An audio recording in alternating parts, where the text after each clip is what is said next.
السلام عليكم ورحمة الله وبركاته. ازيكم يا شباب من شباب تالتة إعدادي؟ إن شاء الله النهاردة هنحل معاكم امتحان 10، امتحان محافظة المية. ما تنساش تعمل لايك وسبسكرايب للقناة. صلوا على النبي وتعالوا نبدأ حل امتحان المية. بيقول لك في واحد عيب بصري يؤدي إلى تكوين صورة الأجسام البعيدة أمام الشبكية. طالما أمام الشبكية يا جماعة يبقى ده قصر النظر على طول، يبقى ده قصر النظر. طب ظاهرة تسهم في تبادل الجينات بين كروماتيدات الكروموسوم، طبعا دي ظاهرة العبور. دي ظاهرة العبور طبعا بتحدث في الطور التمهيدي الأول في الميوز الأول. خلي بالك، مهمة في إيه؟ مهمة في توزيع مهمة في التنوع الوراثي. طب تغير في موضع الجسم من موضع جسم آخر سبب منظم، طبعا ده مفهوم الحركة. طب الفضاء الذي يحتوي على جميع المجرات والنجوم والكواكب والأقمار، طبعا ده الكون. طب يلا، أكمل العبارات الآتية. يتم مضاعفة المادة الوراثية في الخلية في الطور، طبعا في الطور البيني. الخلية في الطور البيني بتعمل حاجتين: مضاعفة المادة الوراثية والقيام ببعض العمليات الحيوية اللازمة اللازمة لعملية الانقسام.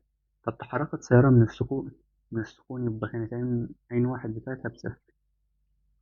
تمام، طالما علم السكون وصلت سرعتها إلى 24 يبقى دي عين اتنين اللي هي السرعة النهائية في خلال 6 ثواني اللي هو الزمن. هيكون مقدار العجلة، والله هتقول له ج بتساوي عين اتنين ناقص عين واحد على دلتا زائد. طب حلو، عين اتنين قلنا ب24 ناقص صفر متر على الثانية تربيع، اللي هي دي. تمام، يبقى احنا خدنا دي ودي. طيب 3، عند سقوط شعاع ضوئي مرة بمركز تقور. مركز تقور عند سقوط شعاع ضوئي عند سقوط شعاع ضوئي مرة بمركز تقور مرآة مقعرة، فإنه طبعا ينعكس على نفسه. يبقى دي كمان اخترناها. طب يقف شخص طوله 180 سنتي أمام مرآة مستوية، فإن يكون طول صورته يساوي، طبعا المرآة المستوية بتطلع صور مساوية للجسم، فهيبقى برضه طوله 180 سنتي اللي هي دي. تمام، يدرس العلاقات البيانية التالية ثم أجل. أي العلاقات البيانية تمثل حركة جسم بعجلة مقدارها صفر. بص، عجلة مقدارها صفر يعني الجسم يتحرك بسرعة منتظمة طالما هو عايز عجلة بتساوي صفر. تمام. طيب ديت سرعة وزمن، دي طبعا عجلة منتظمة. عجلة منتظمة وموجبة، عجلة تزايدية يعني. طب دي عجلة تناقصية. طب دي لأ، دي سرعة غير منتظمة. الوحيدة اللي تنفع دي السرعة والزمن، دي سرعة منتظمة. طالما سرعة منتظمة يبقى ماشي بعجلة صفر، يبقى الاختيار ده جميل.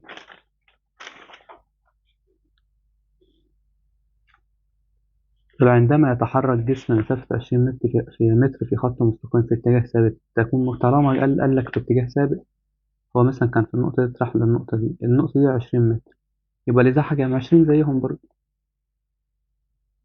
طب يؤدي الطيران في نفس اتجاه الرياح إلى كل مما يأتي ما عدا. تقليل زمن الرحلة طبعا. زيادة زمن الرحلة طبعا لا، يبقى هي دي ما عدا. قلل معدل استهلاك الوقود صح، وغير سرعة المتجهة للطائرة صح. طب نسبة غاز الهيليوم في الكون بعد عدة دقائق من الانفجار العظيم، طبعا كان 25%، والهيدروجين كان 75، يبقى باء. طيب 4، يحدث التكاثر بالتبرع في الكائنات عديدة الخلايا. خلي بالك من اللفظ، هو قال عديدة ولا؟ لأن التبرع بيحصل في حاجتين: يا إما كائن وحيد الخلية، يا إما كائنات عديدة الخلية. وحيدة الخلية زي مين؟ زي الخميرة. إنما عديدة الخلية زي الفطريات. عفن الخبز وعيش. طب هو عايز عديد الخلايا، يبقى طبعا فطر عيش الغراب. طيب عند تحريك جسم بعجلة منتظمة سالبة تكون سرعته النهائية تساوي سرعته الابتدائية. عندما يتحرك جسم بعجلة منتظمة سالبة سرعته النهائية طبعا أقل من سرعته الابتدائية، عشان كده العجلة بتطلع بالسالب فبنسموها عجلة تنافسية أو سالبة. فبتختفي النواة والغشاء النووي في نهاية الطور الانفصالي، طبعا في نهاية الطور التمهيدي. طيب 3 تستخدم المرايا المستوية في الفنارات البحرية، طبعا المرايا المقعرة. طب قطار يتحرك بسرعة 20 متر في كل ثانية فإنه يقطع مسافة قدرها 200 متر خلال زمن قدره 4 ثواني. المسافة بتساوي إيه يا جماعة؟ أي إزاي؟ طيب السرعة هنا ب20 في الزمن 4 ثواني، ادي صفر في 4 بكام؟ ب8. المفروض يقطع 80 متر يا جماعة.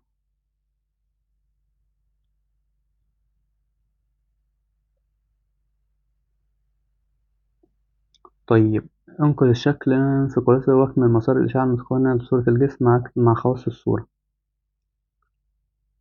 ماشي يا عم. بدل ما ننقل أدي الجسم أهو بعد المركز، الشعاع ده موازي للمحور الأصلي فينعكس مرة بالبؤرة، وده مرة بالبؤرة فينعكس موازي للمحور الأصلي، والصورة تتكون هنا كده. طبعا الصورة هتبقى حقيقية مقلوبة مصغرة. طيب استخرج الكلمة أو العبارة الغير مناسبة. كتلة قوة مسافة طول. طبعا القوة والباقي كميات قياسية. صورة تقديرية معتدلة صورة حقيقية تتكون خلف المرآة. طبعا دي الصورة الحقيقية المختلفة. نظرية السردية من الانفجار العظيم النجم العابر النظرية الحديثة. طبعا الانفجار العظيم والباقي نظريات فسرت نشأة المجموعة الشمسية. أميبا مبراميسيوم بكتيريا هيدرا، طبعا هيدرا. والباقي كائنات تنقسم بالانشطار الثنائي.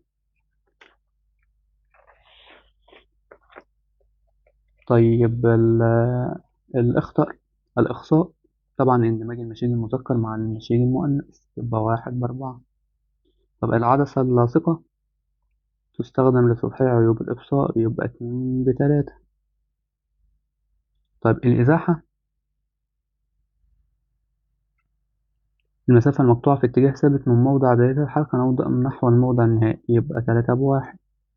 طب المرآة المحدبة تكون دائما صورة تقديرية للأجسام ولا تكون دائما صورة حقيقية؟ طبعا المرآة المحدبة تكون دائما صورة تقديرية يبقى 4/2. طب ما نوع الانقسام الخلوي الذي ينتمي إليه هذا الشكل؟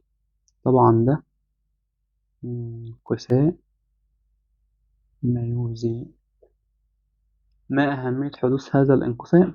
طبعا تكوين الأمشاج في الكائنات الحية اللازمة لعملية التكاثر الجنسي اللازم للتنوع الوراثي في أفراد الكائنات الحية من نفس النوع. طيب 4 عندما يكون المراقب متحركا في نفس اتجاه الحركة وبنفس سرعته فإن السرعة بالنسبة للجسم المتحرك تساوي صفر. طبعا صح. طب إذا كانت المسافة بين مركزي تكور وجهي العدسة بين مركزي تكور وجهي العدسة يبقى ده يا جدعان ده القطر كله. القطر كله بيساوي 16 يبقى نق هتساوي الله ينور عليك 8 يبقى عين هتساوي 4. فإن البعد البؤري للعدسة يساوي 8. طبعا لا، البعد البؤري هيساوي 4 إنما نق هي اللي هتساوي 8. طب بدأ ظهور أشكال الحياة الأولى على الأرض بعد مرور عدة دقائق من الانفجار العظيم. طبعا غلط. طب التكاثر الجنسي يعتبر مصدرا للتنوع الوراثي. طبعا صح. طب العلاقة اللي بينها تعبر عن جسم. طبعا جسم ساكن. طب تتكون للجسم صورة معتدلة. طبعا دي عدسة مقعرة يبقى دايما تقديرية. يتكاثر هذا الكائن الحي لا جنسيا بطريقة التجدد. نجم البحر. طب زاوية الانعكاس هتساوي 60 يبقى دي 30 يبقى دي 30 ودي 60 يبقى زاوية الانعكاس بتساوي 30 درجة. طيب في السؤال ده، سيارة تتحرك بسرعة منتظمة 90 متر كل ثانية.